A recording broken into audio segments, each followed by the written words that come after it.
trick that I've been using for the last few weeks to kind of skip around my intellectualizing logical brain a little bit and to get a little bit more in touch with my emotional brain and sort of like what I emotionally know to be true, because I've come to realize that there are kind of a lot of things about my past, but also sometimes about like my current mental state that I know, but that I don't let myself know.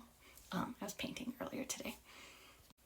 So, like, just to give one example, my logical brain, when initially, like, looking at a question like, were you lonely as a kid, would think, no, I grew up in a big family. There was always people around. I wasn't lonely.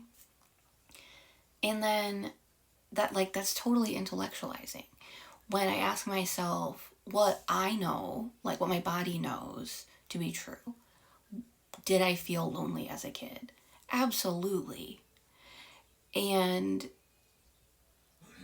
for some reason, that question just allows me to sidestep all of this kind of like rules and structure and like beliefs that I have kind of forced myself into having for so many years, and kind of lets me accept things that really strongly feel true to me but somehow like don't quite fit into this like narrative that I've made about myself, about my childhood, about my life up until this point.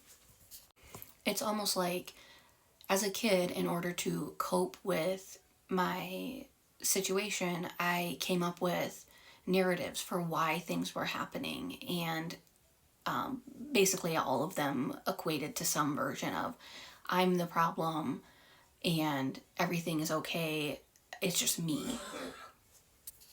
And I intellectually understand now that like that's just not how things work.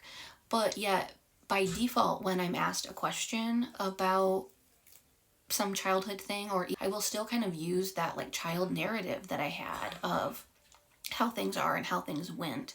And if I try to create an answer that fits into that outline that of that child narrative, and that's often not the truth because the narrative was false to begin with. And for some reason, asking myself, what does my body know to be true, lets me kind of step outside of that framework and just trust what I actually know to be true.